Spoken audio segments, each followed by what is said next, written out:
हाँ तो प्यारे साथी नमस्कार। फिर से स्वागत करता हूँ आप लोग को इस कोचिंग सेंटर प्लेटफॉर्म पर। आशा करता हूँ, उम्मीद करता हूँ सब लोग स्वस्थ होंगे, अच्छे होंगे। मैंने आप लोग को लेकर आया हूँ क्लास 10 का बिहार बोर्ड का 10वीं का हिंदी, जो कि आपका चैप्टर है दूसरा चैप्टर मैं आप लोग को पढ़ाऊंगा आज। दूसरा चैप्टर है ये, याद रखिएगा। चैप्टर नंबर आपका दूसरा है, चैप्टर दूसरा है ना। गोधली आप लोग का है, 2 बुक क्लास 10 में पढ़ना है। बिहार बोर्ड के लिए हम पढ़ा रहे हैं विद्यार्थी को। वर्णिका एक है, गोधली है। वर्णिका से आपको लमसम क्वेश्चन 10 आपको 12 क्वेश्चन पूछ देती है नंबर का, और इसमें भी क्वेश्चन लमसम ज़्यादा ही रहता है, उससे ज़्यादा रहता है कह सकते हैं। इसमें से 20-25 तो क्वेश्चन नंबर का तो रहता ही रहता है। तो आप लोग इसको ध्यान से सुनिएगा। ये आपका है, चैप्टर का नाम है विष का दांत। विष का दांत जो है एक कहानी है, याद रखिएगा। क्वेश्चन आएगा विष का दांत कैसा विद्या है, तो कहानी है। क्या है? कहानी। हम लोग पहले पढ़ेंगे लेखक परिचय, लेखक के बारे में जानेंगे। लेखक क्या थे, उनका जन्म कब हुआ, उनको बारे में हम लोग अभी पढ़ेंगे। ठीक है, हम पूरा इस वीडियो में अंत तक बने रहिएगा, लास्ट तक। मैं आपको पूरा कहानी का चर्चा करूंगा। इस कहानी में पढ़ने में आपको मजा आएगा, तो वीडियो में अंतिम तक बने रहिएगा। ठीक है विद्यार्थी। तो मैंने लिखा इसमें, लेखक कौन है विष का दांत का लेखक, तो आपका लेखक है नलिन बिलोचन शर्मा जी। नलिन बिलोचन शर्मा जी, इनका जन्म कब हुआ था?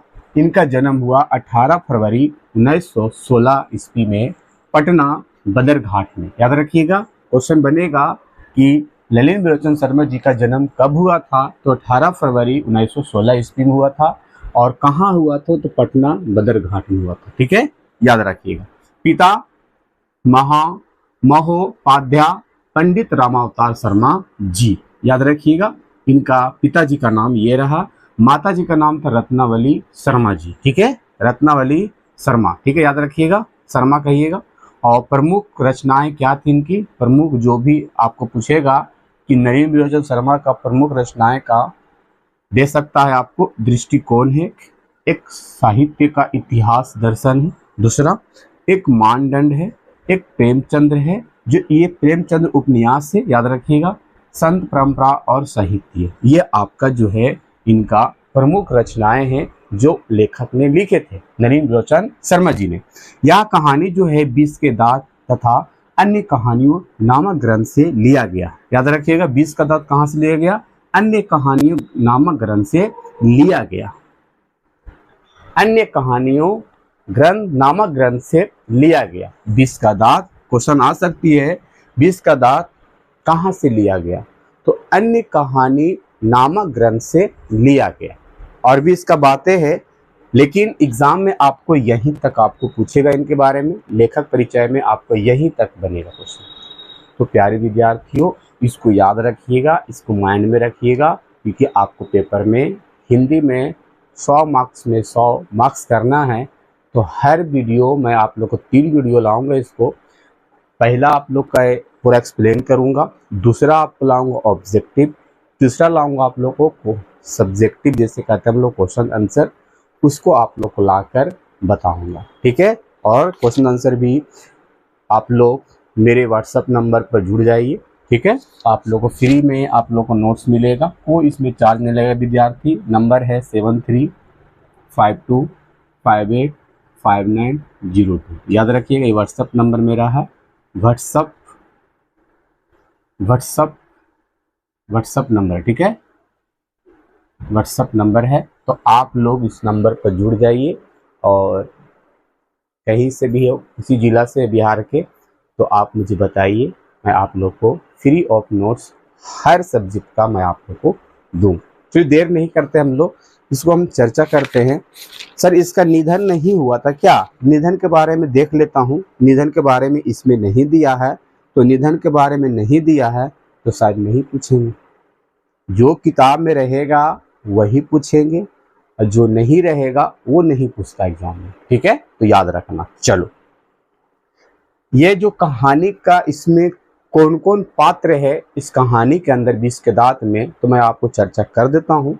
इस कहानी का पात्र है, एक सेन साहब है, दूसरा सेन साहिबा यानी कि सेन साहब की पत्नी है, खोखा इनका पुत्र है सेन साहब जी का, और सेन साहब जी का 5 गो पुत्रियां हैं, ठीक है, याद रखिएगा। और ये जो सेन साहब के परिवार है, सेन साहब जो है एक बुजुर्ग आदमी है और अमीर परिवार से बिलोंग करते हैं, यानी अमीर ही है समझिए तो, ठीक है। चलिए, और गरीब परिवार, एक इसका ड्राइवर भी है, याद रखिएगा, ड्राइवर भी है, ठीक है, ड्राइवर है। और एक गरीब जो है, गरीब है गिरधर लाल जी है, और इसका पुत्र का नाम है मदन, ठीक है। ये गरीब है जो सेन साहब के घर यहाँ काम करता है, और इनका जो पिताजी है ये काम करते हैं उनके घर में, इनके घर में, सेन साहब के घर में। तो क्वेश्चन बनेगा, सेन साहब की कितने पुत्रियां थी? 5 थी। उनका कितने पुत्र थे? 1 थे, जो खोखा थे। कौन था? खोखा। और खोखा का नाम दिया गया है प्यार से काफू, ठीक है। चलो आगे, इस कहानी में हम लोग पढ़ेंगे, इस कहानी में पढ़ेंगे एक गरीब एक अमीर की बात। अमीरी क्या होती है, गरीबी कितना दुख पहुंचाती है, कितना दर्द देती है, वो आपको इस कहानी के अंदर पढ़ने को मिलेगा। तो इस कहानी को पहले हम समझते हैं। यह कहानी जो है 20 के दांत तथा अन्य कहानियों नामक कहानियों ग्रंथ से ली गई। मैंने बताया था आप लोगों को, यह जो कहानी 20 का दांत है अन्य कहानियों ग्रंथ से ली गई। आपको ऑब्जेक्टिव बनेगा, क्वेश्चन याद रखिएगा, ठीक है। यह कहानी मध्य वर्ग के अनेक अंतर्विरोधियों को उजागर करती है। यह कहानी कैसी है? मध्य वर्ग का, यानी कि मिडिल परिवार का, फैमिली का है कहानी, याद रखिएगा। और मिडिल वर्ग जानते हैं, आप भी होंगे, हम भी होंगे, याद रखिएगा। कहानी का जैसा ठोस सामाजिक संदर्भ है, ये आपका ठोस जो है सामाजिक से लिया गया, ठीक है। और वैसा ही स्पष्ट मनोवैज्ञानिक आशाएं भी है इसमें। आर्थिक कारणों से मध्य वर्ग के भीतर ही एक और सेन साहब जैसा एक श्रेणी उभरती है। सेन साहब एक है जो अपना आप को अमीर समझते हैं, अमीर भी है, और इतना गरीब को जो गिरधर लाल जी है किस प्रकार व्यवहार करेगा आपको हम इस कहानी के माध्यम से समझाएंगे। तो वीडियो में लास्ट तक बने रहिएगा, तभी समझ में आएगा आप लोग को, और स्किप मत करिएगा, ठीक है। और नए हैं तो चैनल को सब्सक्राइब भी कर दीजिएगा, लाइक कर लीजिएगा वीडियो को, और कमेंट करके जरूर बताइएगा। चलिए आगे। हाँ, श्रेणी उभरती है जो अपनी महत्वाकांक्षा, इसका महत्वाकांक्षा मतलब इसका आकांक्षा बहुत है, और सफेद पोशी के भीतर लिंग भेद जैसे कुसंस्कार छिपाए हुए हैं। मतलब इसका संस्कार जो है, कह सकते हैं इतना खतरनाक संस्कार, इसका इतना खराब संस्कार है सेन साहब जी का, आप इस कहानी के अंदर जानेंगे। चलिए आगे, छुपाए हुए हैं। तो दूसरी ओर गिरधर, मैंने बताया था गिरधर लाल जी है ना, जैसे नौकरी पेशा निम्न मध्य वर्ग व्यक्ति की श्रेणी है। और ये जो है याद रखिएगा, सेन साहब के घर में कौन काम करते थे? तो गिरधर लाल जी, ठीक है, याद रखिएगा, क्वेश्चन बनेगा यहाँ से एग्जाम में। चलो आगे, जो अनेक तरह की थोपी गई बंदिशों के बीच में भी अपना अस्तित्व के बहादुरी एवं साहस के साथ बचाने रखने के लिए संघर्ष रहता है। और अपने आप को, हमारे जो ये गिरधर लाल जी है, अपना आप को समझता है कि चलो कोई नहीं, आप अमीर हो लेकिन हम तो एक मेहनती हैं, एक बहादुरी इंसान है। लेकिन इस प्रकार के गरीब को सताता है हमारे सेन साहब जी। मतलब आप सुनिएगा तो लगेगा कि हाँ, इस कहानी में क्या है। आगे, यह कहानी सामाजिक भेदभाव, सामाजिक है, क्वेश्चन बनेगा 20 का दांत कैसा कहानी? सामाजिक है, भेदभाव इसमें है, लिंग भेद भी है, आक्रामक स्वार्थ की छाया में पलते हुए प्यार दुलार के कुपरिणामों को उभारते हुए सामाजिक समानता एवं मानवाधिकार की महत्वपूर्ण वानगी पेश करती है कहानी। इसमें भेदभाव भी है, भेदभाव भी सेन साहब करते हैं, पुत्र को लिए कुछ और करते हैं, अपनी पुत्रिया के लिए भी कुछ और करते हैं। सामाजिक भेद भी है यहाँ पर, लिंग भेद भी है। तो हम स्टार्ट करते हैं 20 के दांत। आप लोग के पास अगर ये किताब है गोधली का तो आप लोग भी निकाल के बैठ जाइए, और मैं आपको चालू कर रहा हूं यहां से 20 के दांत से। ठीक है, चलो हम पढ़ते हैं लाइन बाय लाइन। जो जो मेन पॉइंट्स होगा मैं आपको लिख लिख कर बताऊंगा, कि इसे आप याद रखिएगा, तो जरूर याद रखिएगा। ठीक है, 20 के दांत। ठीक है, 20 के दांत के मतलब समझिए क्या अर्थ है। ये अर्थ जब पता चलेगा जब आप पूरा चैप्टर को पढ़ लीजिएगा, जब पूरा चैप्टर को समझ जाइएगा तो आपको पता चल जाएगा कि 20 का दांत का मतलब क्या है। चलो आगे। सेन साहब की नई मोटर कार बंगले के सामने बरसाती में खड़ी है। सेन साहब की इसका मोटर कार है, यानी कि गाड़ी है, जो कहाँ खड़ी है, तो बंगले के सामने एकदम बरसाती हुई खड़ी है, एकदम चमक रहा है, एकदम अमीर है तो मोटर कार तो होगा ही होगा इनके पास। ठीक है, तो क्वेश्चन बनेगा सेन साहब की मोटर कार कहाँ बरसती हुई खड़ी है? बंगले में खड़ी है। बंगले कहाँ? बंगले के सामने खड़ी है। ऑब्जेक्टिव के लिए काली चमकती हुई है। अब मोटर कार कैसी कलर की है? तो काली है। कैसा है? काली चमकती हुई श्रीमल एंड जैसा कोयला घोंसले में की कब ऊर्जा। जिस प्रकार घोंसला बनाता है हर पंछी, वो कब उड़ जाएगा, उसी प्रकार इसका कार है, इतना सुंदर है, इतना चमकदार है कि कब उस पर धब्बा लग जाएगा। इस प्रकार का उसका कार है। हमारे किनका? तो सेन साहब जी का, है ना। चलिए, सेन साहब को इस कार का पर नाज है। नाज मतलब समझते होंगे, अपना आपको इस पर हक पूरा जता रहे हैं कि ये जो कार है नाज है ना। चलिए, बिल्कुल नई मॉडल का है, बिल्कुल नई मॉडल का है, और ये कितना के? 7,500 में आई है। क्वेश्चन बनेगा सेन साहब का मोटर कार कितने में था? तो 7,500 में। 7,500 में, याद रखिएगा। कितने के कार थे विद्यार्थी? 7,500 में इसका कार आई है। ये इसका रंग काला रंग है, चमक ऐसी कि अपना मुंह देख भी सकते, इसमें देख लो ना, इतना चमकदार है कि अपना मुंह भी देखोगे ना तो नजर आ जाएगा कि क्या हमारा चेहरा इसमें है, इतना चमक है ना। आगे कहीं पर एक धब्बा दिख जाए तो क्लीनर और सोफर की सामत ही समझो। मैंने बोला था अगर कहीं भी धब्बा दिख जाता था तो जो उसके घर में साफ सुथरा करने वाला था उनको पर बहुत गुस्सा करते थे हमारे सेन साहब जी। और ड्राइवर कौन थे? मदन थे। ठीक है, मेम साहब की सख्त ताकीद है कि खोका खोकी गाड़ी के पास भटकने ना पाए। और जो मेम साहब हो गया, मेम साहब हो गया, कहने का मतलब है सेन साहब को जो पत्नी है वो सेन साहब बोल दिए थे कि यहाँ खोखा खोखी नजर नहीं आना चाहिए, भटकना चाहिए हमारे कार के आसपास। अपना पुत्र को बोल रहा और पुत्री को बोल रहा, खोखा हो गया इनका पुत्र और खोखी हो गया इनका पुत्री। ठीक है, याद रखिएगा, बड़ा अजीब नाम है ना। लड़कियां तो 5 बड़ी सुशील है। क्वेश्चन बनेगा सेन साहब की लड़कियां कैसी है? सुशील है, सुशील है। 5 ठहरी और 100 भी लड़कियां तहजीब है, और तमीज की तो जीती जागत मूरत ही है। इतना सुशील है, इतना तहजीब है, इतना तमीज के है इसकी पुत्रियां कि बोल नहीं सकती है, घर के अंदर ही रह सकती है, इसको बोलने के लिए भी नहीं बोला गया, इतना तमीज इसके तमीज सिखाया गया है। सेन साहब अपने पुत्रियां के कि अलग ही संस्कार दिया है ना।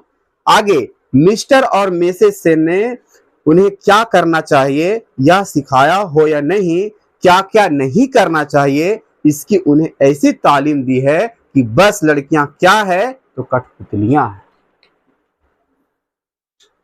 तो लड़कियां क्या है सेन साहब के लिए? कठपुतलियां है। अपने पुत्रियों को क्या समझते थे सेन साहब जी? तो सेन साहब समझते थे पांच पुतलियां हैं हमारे, पांच पुत्रियां। और उनके माता पिता को इस बात का गर्व है, सेन साहब के और मेम साहब के गर्व है, वे कभी किसी चीज को तोड़ती फोड़ती नहीं है। मतलब इतना तामीज दिया गया उसको, इतना तालीम दिया गया अपने पुत्रियों को कि कोई चीज उसको तोड़ने फोड़ने से मना कर दिया गया कि कोई चीज तुम लोग तोड़ फोड़ नहीं सकती हो। वे दौड़ती है और खेलती भी है, लेकिन सिर्फ शाम के वक्त, और चूंकि उन्हें सिखाया गया है कि ये बात उनकी सेहत के लिए जरूरी है। सेन साहब ने सिखाया अपना पुत्रियों को कि खेलना और दौड़ना ये सेहत के लिए सही है, और शाम के वक्त घर पर वापस आ जाना। इसने ये बोल दिया था अपना पुत्रिया, ये सिखाया, ये संस्कार दिया अपने पांच पुत्रियां को। अब देखो एक पुत्र को कैसा संस्कार दिया है ये आगे हम जानेंगे। इसका पुत्र भी है खोखा। अब देखो खोखा के किस प्रकार तालीम दिया, किस प्रकार तामीज दिया, किस प्रकार संस्कार दिया, हम उस चीज को जानेंगे, है ना। चलिए कह रहा है वे ऐसी मुस्कुराहट अपनी होठों पर ला सकती है कि सोसाइटी के तारकियां भी उनसे कुछ सीखना चाहें। इस प्रकार मुस्कुरा देती है, इस प्रकार अपना होठ पर मुस्कुराहट की चेहरा दिखाती है कि उसके जो पड़ोसी होती है, उसके जो गांव वाले होते हैं, मोहल्ले वाले होते हैं, है ना, तारीफ करने लगते हैं, है ना, सीखना चाहते हैं कुछ तो सीख ले, पर उन्हें खिलखिलाकर किलकारी मारते हुए किसी ने सुना ही नहीं। यानी कहने का मेरा मतलब है हमारे जो सेन साहब की पांच पुत्रियां थी कभी हंसती थी नहीं, कभी हंसती थी नहीं। हंसने को भी मना कर दिया गया था, बोला था कि शाम को खेलना कूदना घर वापस चले आना। ये उनका संस्कार दी थी हमारे सेन साहब और मेम साहब जी। चलो सेन परिवार की मुलाकाती रसक के साथ अपने शरारती बच्चों से घींच कर कहते हैं, है ना, घींच कर कहते हैं, क्या कहते हैं सुनिएगा। एक तुम लोग हो और मिसेस सेन की लड़कियां हैं। एक है हमारे सेन साहब की परिवार में आता है जो रसक नाम है, रसक जी से मुलाकात हुआ हमारे सेन साहब से। तो रसक जी बोल रहे हैं एक तुम लोग हो, रसक जी अपने पुत्र को बोल रहे हैं कि तुम लोग हो, एक देखो मेम साहब की यानी कि सेन साहब की पुत्रियां हैं, मेम साहब की पुत्रियां हैं, उनको देखो कितना तालीम है, कितना तमीज है बोलने का, हर चीज उनका संस्कार अलग है। एक तुम लोग हो, एक तुम लोग हो और में से सेना की लड़कियां हैं। अबे फूल का गमला तोड़ने के लिए बना है, तुम लोग के मारे घर में कुछ भी तो नहीं रह सकता। हमारे रसक जी कह रहे हैं कि तुम लोग तो सब चीज तोड़ देते हो। एक देखो इनका पुत्रियां का देखो, मेम साहब की पुत्रियां का देखो, यानी कि सेन साहब की पुत्रियां का देखो, तोड़ ताड़ भी कुछ नहीं करती, हंसती भी नहीं है, अपना समय पर खेलती कूदती है, घर में सामने आ जाती है। सो जहां तक सेन परिवार की लड़कियां का सवाल है, उनसे मोटर की चमक दमक कोई खास खतरा नहीं था।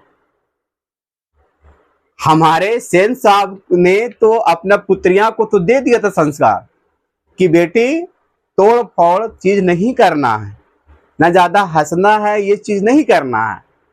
इसको तो डर खत्म हो गया पुत्रियों से कि ये तोड़ फोड़ नहीं करेगी, इससे डर नहीं था, खतरा नहीं था।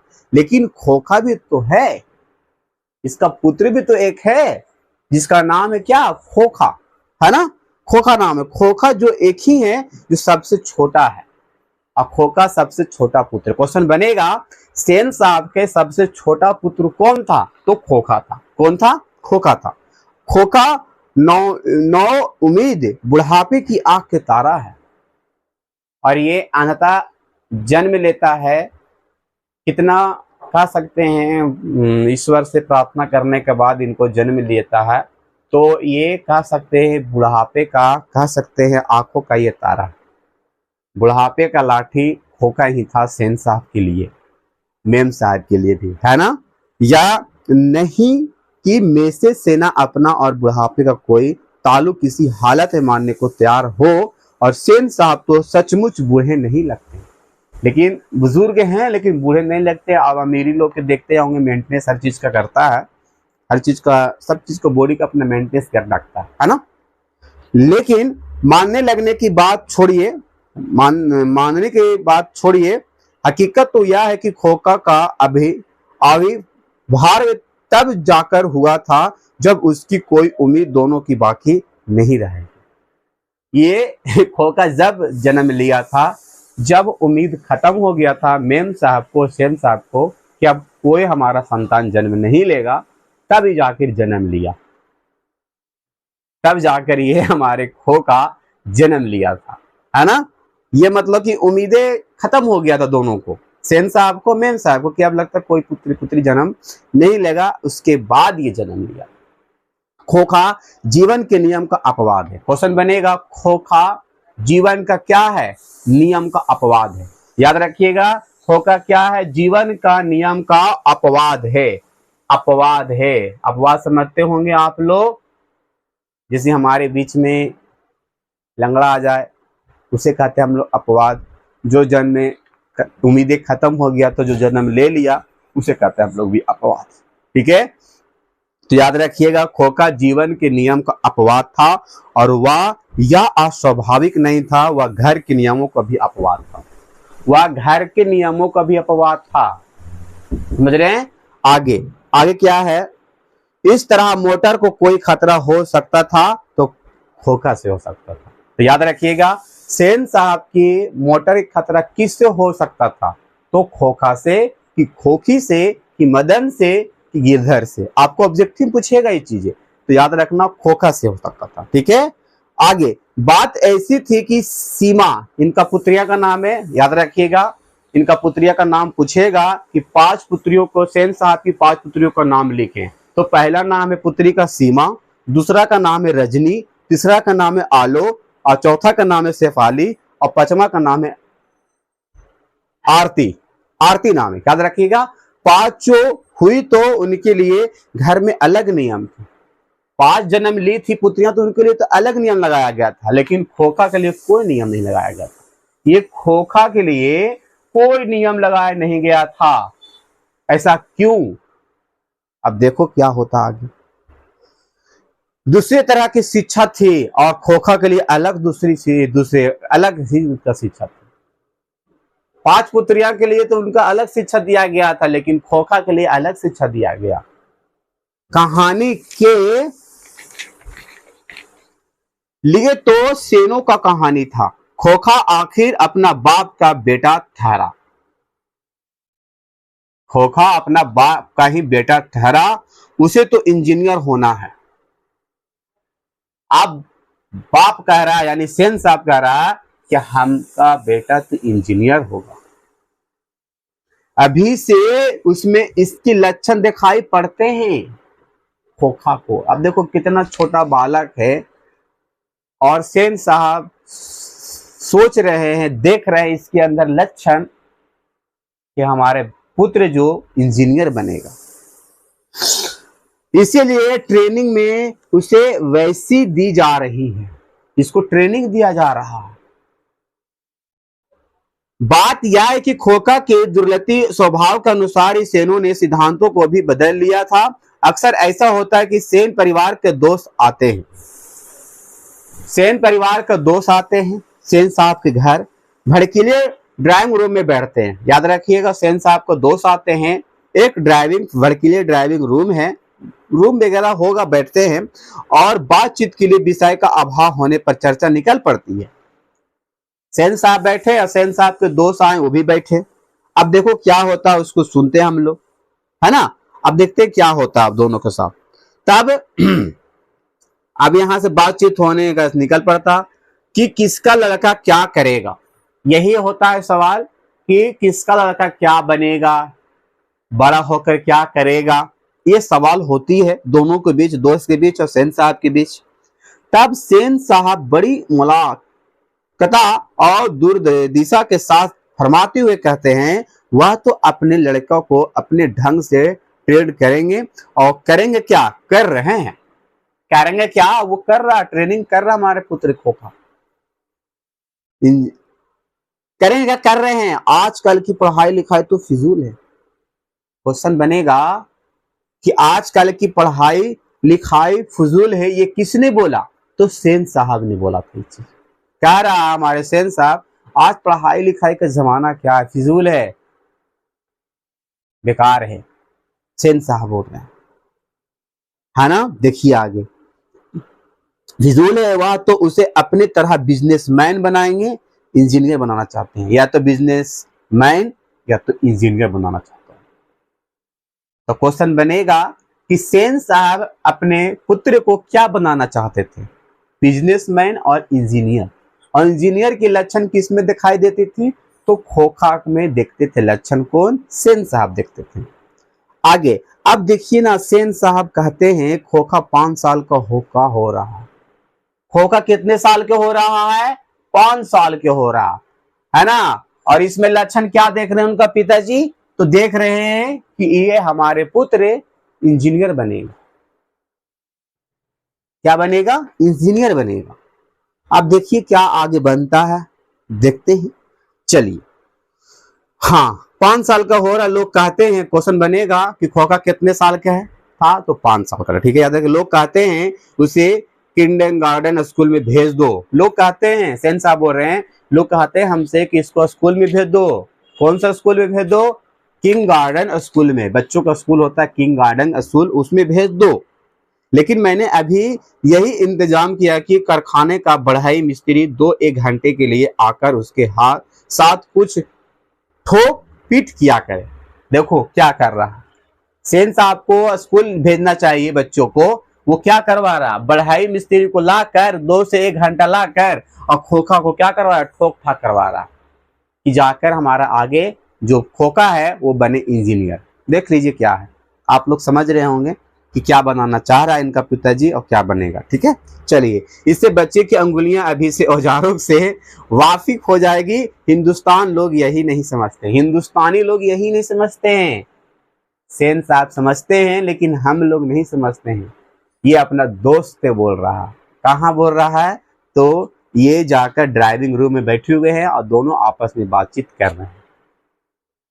और सपना है इनका कि हम अपना पुत्र को हम स्कूल नहीं भेजेंगे किंग गार्डन में, और हम अभी से बढ़ई को मिस्त्री को लाए हैं और मिस्त्री को लाकर 1 घंटा 2 घंटा हम ठोक ठाक करने के उसको सिखाएंगे, जो कि जाकर आगे ये अपना क्या करेगा, आगे जाकर पूरा तरह से इंजीनियर बनने का काबिल हो जाएगा। एक दिन का वाकया है कि ड्राइविंग रूम से सेन साहब के कुछ दोस्त बैठे गपशप कर रहे थे। उनमें से एक साहब साधारण हैसियत की अकबर अकबर नवीस थे और सेनों के दूर के रिश्तेदार भी होते थे। अब एक बार की बात है, जब गपशप कर रहे थे तो उनमें से एक साधारण व्यक्ति आ गया था हैसियत से, मतलब कुछ समय के बाद बातचीत हो रहा था तो एक आया था, 2 दोस्त आए थे इसमें, एक अकबर नवीस आए थे और सेनों के दूरों की रिश्तेदार आए थे, यानी कि रिश्तेदार मतलब रिलेशनशिप जो होते हैं वो आए थे, है ना, होते थे। साथ में उनका लड़का भी था, रिश्तेदार का लड़का भी था जो आए थे, अकबर नसीब जी, उनका भी दोस्त थे और सॉरी लड़का था जो था खोखा से भी छोटा था, यानी कि खोखा 5 साल के था तो वो 4 साल 3 साल मान लो, है ना, तो याद रखिएगा।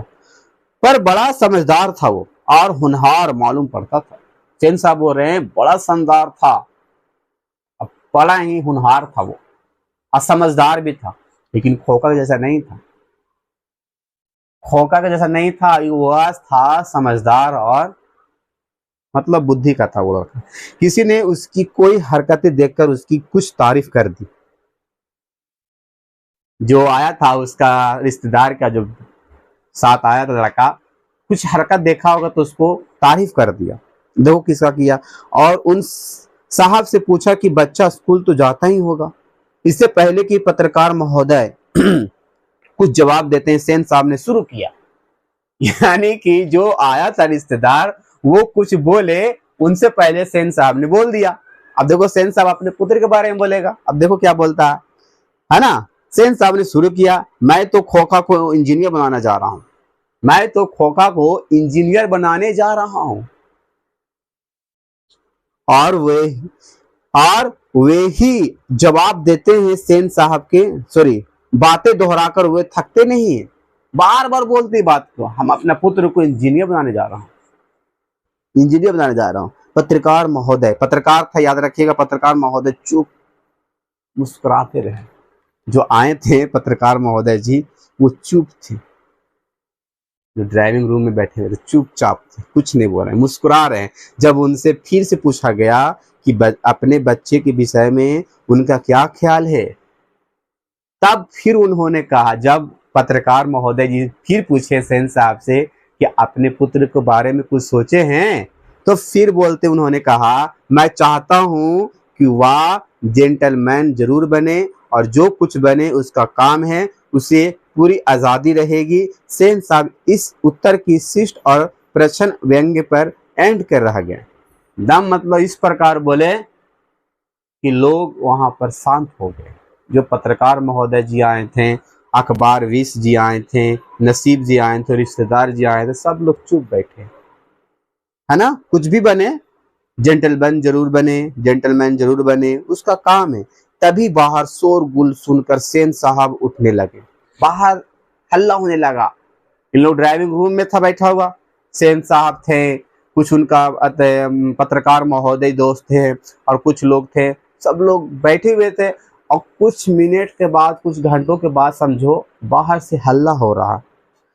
उठने लगे तो उनके मित्रों ने भी जाने का इच्छा प्रकट की कि हम लोग भी अब निकल रहे हैं, आप बाहर जा रहे हो तो हम लोग भी निकल रहे हैं, और उन्हें के साथ बाहर आए। दोस्त लोग थे जो आए थे, रिश्तेदार लोग, उन लोग भी बाहर जाने के लिए मतलब बोला कि हम लोग भी जा रहे हैं, तो सेन साहब के साथ बाहर ही सब लोग आ गए। बाहर सेन साहब का सोफर एक औरत से उलझ रहा था। सोफर मतलब वही होता है, याद रखिएगा, नौकर, सोफर याद रखिएगा। उलझ रहा था और औरत के पास एक 5 से 6 साल का बच्चा खड़ा था। वही याद रखिएगा, सोफर आपका सब ड्राइवर वगैरह भी वहां पर होंगे जो साफ सुथरा कर रहे होंगे। उलझ रहा था, वही होगा मदन, उलझ रहा था, है ना, उलझ रहा था। कह रहा, सोफर ने साहब की ओर बढ़कर अदब के साथ कहा, देखिए आगे, सॉरी यहाँ पर क्या लिखा है, हाँ सॉरी, जिसे वह रोकने की कोशिश कर रही थी क्योंकि बच्चा बार बार सोफर की ओर झपट रहा था। यानी कि सोफर जो उसका जो ड्राइवर होगा सोफर, उससे झपट रहा था। वो 5 साल का लड़का, जो 6 साल का लड़का था, वो झपट रहा था। सेन साहब को देखकर औरत सहमक गई, मतलब कि औरत ने थोड़ा सा अपना आप कंट्रोल कर लिया, कुछ बोल नहीं रही है, चुपचाप वो खड़ी हो गई। सोफर ने साहब की ओर बढ़कर अदब के साथ कहा, देखिए साहब, सेन साहब को बोल रहा सोफर ने, देखिए साहब, मदन गाड़ी को छू रहा था, गाड़ी गंदी हो जाती। मदन गाड़ी को छू रहा है, गाड़ी गंदी हो जाती। सोफर बोल रहा है सेन साहब को, मैंने मना किया तो लगे कहने जा जा, तो मैंने उसे पकड़कर अलग कर दिया, अलग कर दिया उसको। सोफर बोल रहा है सेन साहब को, इस पर मुझ पर ही मारने दौड़ी, और इस पर जब मैंने उसको अलग किया तो मुझ पर ही मारने दौड़ी। सोफर बोल रहा नौकर सेन साहब को, अब उसकी माँ भी आकर खामा खाम मुझसे उलझ रही है। ये देखो, देखिए साहब जी, और खामा खा इसका माँ, मदन की माँ आई है, वो हमसे उलझ रही है। मदन की माँ कुछ कहना चाहती थी, लेकिन सेन साहब के सट्टे होठों की देखकर चुप रह गई। उसका कुछ नहीं बोला सेन साहब, लेकिन उसको देखकर सेन साहब को चुपचाप रह गई उसकी माँ मदन की। सेन साहब ने बड़े संयम का कठोर स्वर में कहा, मदन की माँ, मदन के ले जाओ, मदन की माँ, मदन के ले जाओ। सेन साहब बोल रहा, और देखना वह फिर ऐसी हरकत ना करे, और ये फिर से हरकत ना करे ऐसा। मदन को बोल रहा है, मदन की माँ को, कि मदन फिर से ये हरकत ना करे ऐसा। मदन की माँ अपने बच्चों के बाएं घुटने से निकले हुए खून को पोंछते हुए चली गई। बेचारा को ढकेल दिया था सोफर ने। मदन के जो पैर का जो घुटना था वहां पर से खून आने लगे, उसको पोंछते हुए बेचारी चली गई लेकर।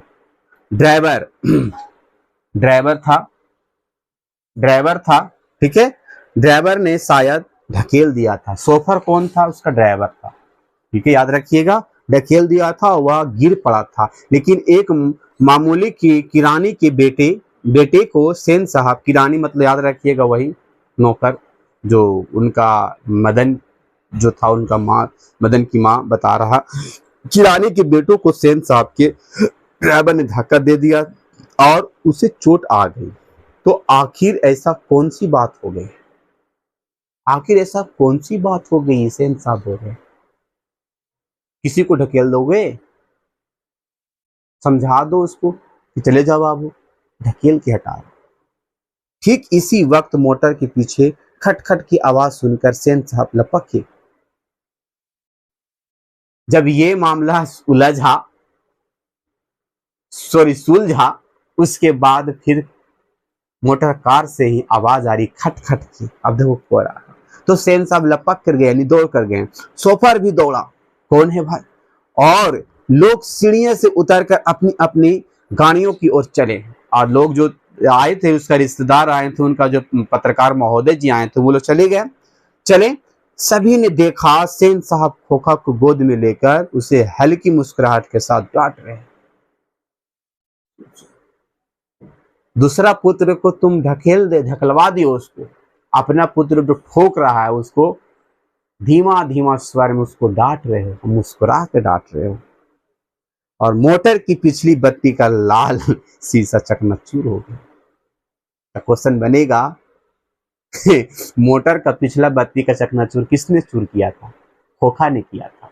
किसने किया था? खोखा ने किया था। सेन साहब ने मित्रों को संबोधित करते हुए कहा, देखिए आप लोग ने बड़ा शरारती हो गया है काशू। तो याद रखिएगा खोखा का दूसरा नाम है काशू। याद रखिएगा खोखा का दूसरा नाम है काशू। कह रहा कि बहुत शरारती हो गया है सेन साहब कह रहे हैं बहुत शरारती हो गया खोखा। आपको क्या लगता है शरारती हो गया? देख रहे हैं किस प्रकार के बातें कर रहा, मोटर के पीछे हरदम पड़ा रहता है खोखा। उसमें से कल पुर्जों में इसकी अभी से इतनी दिलचस्पी है और कल से ज्यादा आज से इनका दिलचस्पी है इंजीनियर बनने का। क्या बताऊं, शायद देखना चाह रहा है कि आखिर इस बत्ती के अंदर क्या है।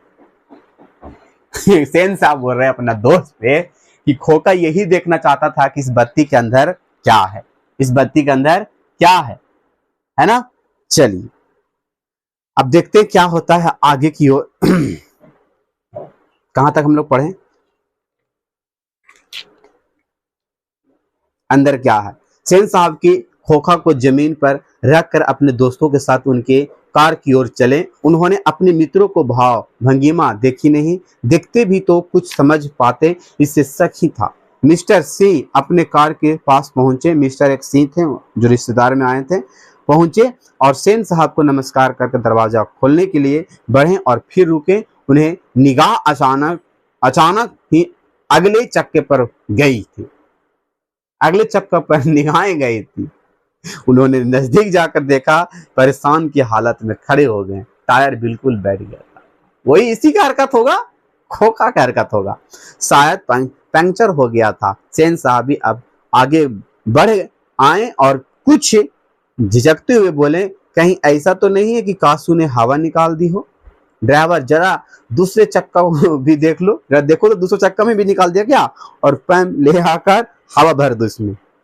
हाँ, और हाँ कुर्सियां लोन में लगा दो, कुर्सियां लगा दो बाहर के, सर हम लोग बैठेंगे तब तक तुम हवा भर दो, है ना। इस तरह से बातें हो रही है, तब तक हम यहाँ बैठते हैं। ड्राइवर ने एक कार का चक्का लगा कर सूचना दी है कि दूसरा और पिछले चक्का की भी हवा निकली हुई है। जब एक हवा भरती एक चक्का में तो आवाज आती है सोफर से, यानी कि जो सोफर थे ड्राइवर थे, फिर से आवाज देता है कि दूसरा चक्कर की भी हवा निकला हुआ है। काम तो कासू बाबू का ही मालूम पड़ता है साहब, इधर की खेल रहे थे। सोफर ने बताया कि पैंप लाने चला गया। मुखर्जी साहब की गाड़ी सब कुशल थी। मुखर्जी एक साहब आए थे, वो भी आए थे, कुशल थी। वह अपने और पत्रकार महोदय के परिवार के साथ चलते बने। जो मुखर्जी के साहब का गाड़ी था वो कुशल सा, उसमें कुछ प्रॉब्लम नहीं हुआ था, उसका कुछ हवा वगैरह नहीं निकाला था। एक पत्रकार महोदय जी उनके साथ चले गए। सेन साहब और मिस्टर सिंह लोन की कुर्सियों पर बैठकर बातें कर रहे थे। सेन साहब थे यानी कि सेन साहब और मिस्टर जोशी लॉन की कुर्सी पर बैठकर बातचीत कर रहे थे। बातों के सिलसिले में ही सेन साहब ने बतलाया कि कासू ने इधर चक्कों से हवा निकालने की हिकमत जान ली थी और मौका मिलती शरारत का गुजराता था। उनका अपना ख्याल था। उसकी इन हरकतों को देखकर तो यह साफ मालूम होता है कि इंजीनियर में इसकी दिलचस्पी है। अब उनको बोल रहा है मिस्टर सी लोन जी को कि इनको अंदर दिलचस्पी है इंजीनियर बनने का। अब मुझे इसे इंजीनियर ही बनाऊंगा। खोखा को क्या बनाऊंगा? इंजीनियर। इसी तरह की दूसरी बेमतलब की बातें होती रही जब तक कि चक्कों में पैंप नहीं हो गया। मिस्टर सी रुखसत नहीं हो गए, है ना। बातें चीते हो रहा है, बिना मतलब की फालतू बातें कर रहा। सेन साहब अंदर लौटते तो बेरा को, मदन की पिता गिरधर को, जो उनकी फैक्ट्री में किराना था, ये किरानी थी, यानी कि याद रखिएगा जो इनका किरानी थी, दुकान वगैरह होता होगा मेरे हिसाब से इनका मदन सेन साहब का, उनके फैक्ट्री में काम करते थे। इनका पिता का नाम था, मदन के पिता का नाम था गिरधर। क्वेश्चन बनेगा मदन के पिता क्या नाम था? गिरधर लाल। ठीक है, याद रखिएगा। और आते हुए एक कोने में आउट हाउस में रहता था। याद रखिएगा, आउट हाउस में रहता था। ये बुला लाने का हुक्म दिया उसको कि बुला ले आओ उसको, गिरधर लाल को बुला ले आओ। गिरधर लाल आया और सेन साहब के सामने सिर झुकाकर खड़ा हो गया। लगता है कि कोई जुल्म किया है, कोई मुजरिम बन गया, ये किसी को मार दिया है, इस प्रकार का आकर खड़ा हो गया। कौन? सेन साहब के पास गिरधर लाल, जिसे खून की जुर्म में कैदी जज के सामने खड़ा होता है, उसी प्रकार सेन साहब ने ठंडी बैलों से आवाज में कहना शुरू किया, देख लो गिरधर, मदन आजकल बहुत खोखा हो गया है। मैं तुम्हारी और इसकी भलाई चाहता हूँ। गाड़ी को गंदा किया वह अलग है, मानो मना करने पर ड्राइवर को मारने दौड़ा और मेरे सामने भी डरने की बदले उसकी और झपट रहा है। ऐसा ही लड़के आगे चलकर गुंडे, चोर और डाकू बनते हैं। मदन, अपने पुत्र को समझा लो, बुलाकर बोल रहा। गिरधर लाल ने कभी कभी जी कह देता था। सेन साहब भाषण जारी था। जी साहब, जी साहब, उसकी हालत क्या होती तुम जानते ही होगा। उसे संभालने की कोशिश करो, उसकी संभालने की कोशिश करो। फिर ऐसी बात हुई तो अच्छा नहीं होगा। समझा दिए एक बार, अगर दोबारा ऐसा हुआ तो समझ लेना गिरधर, तुम जा सकते हो। अब तुम जा सकते हो। उस रात गिरधर के क्वार्टर से आते ही मदन की चित्कार से सेनों का आरामदेह संयन नागर गूंज गया। आराम में खलल पड़ने से कुछ झुलझला। पिता ने, सेन ने धर्म पत्नी से बड़ी समझदारी के बात कही। गिरधर खुद समझदार आदमी है, उसकी बीवी ने ही लड़कियों को बिगाड़ दिया है ना। कौन बोल रहा है? मेम साहब बोल रहा है, उसका बीबी ऐसा है कि बिगाड़ दिए है अपना पुत्र को। मदन की यही दावा है कि मेरी तो तबीयत हुई तो कमबख्त को खाल उधेड़ दूंगा। देखो किस प्रकार की बातचीत कर रहा मेम साहब, एक सेन साहब की पत्नी। गिरधर ने ऐसे ही कड़ाई जारी रखी तो शायद ठीक हो जाए। Spare the road and the spoil the child. Mata Sen की नींद उचट गई थी। उन्हें मदन की कातर चिल्लाहट से ज्यादा अपने पति के कड़ाहट पर खींच आ रही थी, लेकिन उन्होंने भी अपनी खींच मदन पर ही उतारी। कमबख्त कैसा कौ की तरह चिल्ला रहा है, कैसा कौआ की तरह चिल्ला रहा मदन। कौन बोल रहा है? मेम साहब बोल रहा है, भिकमंगा कहीं का। ऐसा बातें बोलना बेकार लगता है। एक मेम साहब बोल रहा, सेन साहब की पत्नी, इसको मदन को खोखा की बराबरी करता फिरता है, खोखा का जैसा है उसके साथ, सामने कुछ नहीं है। मदन का अर्थ रुदन रुक गया था। खैरियत थी। उसकी सिसकियां सेनों के नागर तक नहीं पहुंच सकती थी। इतना चिल्ला रहा था तो उसका बाहर तक आवाज नहीं जा रही थी। जा रही होगी, चिल्लाना तो बहुत उसको आ रहा था, लेकिन दूसरे दिन तो बिल्कुल बेढब मामला हो गया। शाम के वक्त खेलता कूदता खोखा बंगले के आहत की बगल वाली गली में जा निकला। खोखा वहां धूल में मदन पड़ोसियों के आवारागर्दी छोकरों के साथ लट्टू नचा रहा था। अब खोखा गया गली के। खोखा ने देखा तो उसकी तबीयत मचल गई और हंस कौआ की जमात में शामिल होने के लिए ललक गया ये, लेकिन आदत से लाचार उसने बड़े रोब के साथ मदन से कहा, हमको लट्टू दो, हम भी खेलेंगे। खोखा ने बोला मदन से, हमको लट्टू दो, हम भी खेलेंगे। दूसरे लड़कों को कोई खास उज्र नहीं थी। वे खोखा को अपनी जमात में ले लेने के फायदा को नजरअंदाज नहीं कर सकते थे, पर उनके अपमानित प्रताड़ित लीडर मदन को यह बात कब मंजूर हो सकती थी। उसने छूटते ही जवाब दिया, अबे भाग जा यहां से। खोखा को बोल रहा मदन, अबे भाग जा, बड़ा आया लट्टू खेलने वाला है भी लट्टू तेरे पास, इस प्रकार के बोल रहा मदन। जा अपने बाप के मोटर पे बैठ जा। कासू तेईस में आ गया। कासू भी मतलब गुस्सा में आ गया। वे इसी उम्र में नौकरों पर, अपनी बहनों पर हाथ चला देता था। खोखा इतना हरामी था कि इस उम्र पर बड़े बड़े लोगों पर, मतलब कि अपना नौकरों पर, जिसका पिता का नौकर था, सोफर मदन जो ड्राइवर था, उस पर भी हाथ चलाता, अपना बहनों पर हाथ चलाता था। ये तो मदन है। और क्या मजाल कि उस पर कोई कुछ कर दे।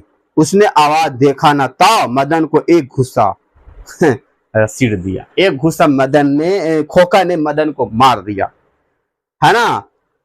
चोर गुंडा डाकू होने वाला मदन भी कब मानने वाला था। वह झट कासू पर टूट पड़ा और दूसरे लड़के को जरा हटकर इसे द्वंद्व युद्ध का मजा लेने लगा। दोनों आपस में लड़ने लगा। गरीब का बच्चा और अमीर का बच्चा दोनों लड़ने लगा। लेकिन यह लड़ाई हड्डी और मांस की, बंगले के पिल्ले और गली के कुत्तों की लड़ाई है। बंगले के पिल्ला हो गया ये खोखा, और गली के कुत्ता कौन हो गया, हमारा मदन हो गया। अहाते में यही लड़ाई हुई रहती तो कासू शेर हो जाता।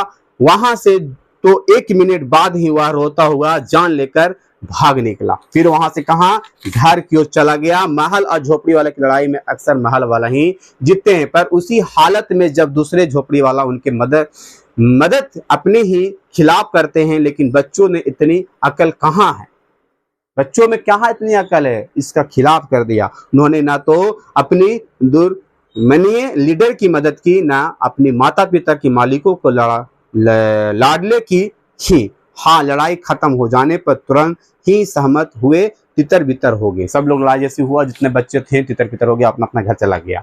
मदन घर नहीं लौटा, लेकिन जाता ही कहाँ, 8-9 बजे तक इधर उधर मारा फिरता रहा।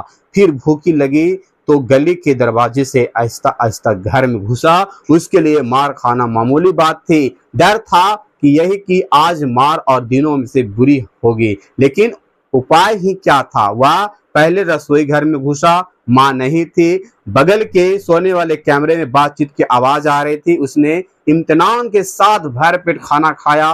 फिर दरवाजे के पास जाकर अंदर की बातचीत को सुनने की कोशिश करने लगा। उसी बड़ा ताज्जुब हुआ कि उसके बाप गर्ज तरज नहीं रहे थे। उसको बहुत ही गर्व महसूस हुआ कि उसका पिताजी गरज नहीं रहे थे, न तरज रहे थे। उसकी अम्मा ने कोई बात पूछी जिसे वह ठीक से सुन नहीं सका, और तो उसका बापू ने झलकार कहा, अरे भाई बतलाया तो, साहब ने सिर्फ यही तो कहा, आज से तुम्हारा कोई जरूरत नहीं है, कल से मकान छोड़ देना, यही बोला था सेन साहब। ये मदन बोल रहा है, सॉरी गिरधर लाल बोल रहा है अपना पत्नी को कि कल से मकान छोड़ देना और अपनी तनख्वाह ऑफिस से ले लेना। मदन के काम का कोई बात नहीं हो रही है, उसकी सजा की तहजीब होती रही है, तो सुनने की कोशिश भी करता रहा। वह दबे पांव बरमादे में रखी चरपाई की तरफ से सोने के लिए चला तो अंधेरे में उसका पैर लोट से लग गया। लोटा था, पैर लटा गया, उसमें टकरा गया। लोटे की टन टन की आवाज सुनकर गिरधर बाहर निकल गया और देखा मदन की अम्मा की उसकी साथ थी। मदन चौंक कर घूमा और मार खाने के तैयार में छाती को अपने हाथों में से बांध कर खड़ा हो गया कि मारो मार, इस प्रकार खड़ा हो गया मदन अक्सर अपने पिता के हाथों से पीटता था। बहुत पीटने पर रोता भी था, मगर बहादुरी के साथ रोता था। वो गिरधर निस्सहाय निष्ठुर के साथ मदन की ओर बढ़ा। मदन ने अपने दांत भींच लिया, यानी कि दांत को अंदर कर लिया, गुस्सा को जो उसका जो दांत था अंदर कर लिया। डर रहा था बेचारा, बाप से डरता है हर बेटा। गिरधर मदन के बिल्कुल पास आ गया कि अचानक वह ठिठक गया। उसके चेहरे से नाराजगी का बादल हट गया। उसने लपक कर मदन को हाथों से उठा लिया। गिरधर लाल ने।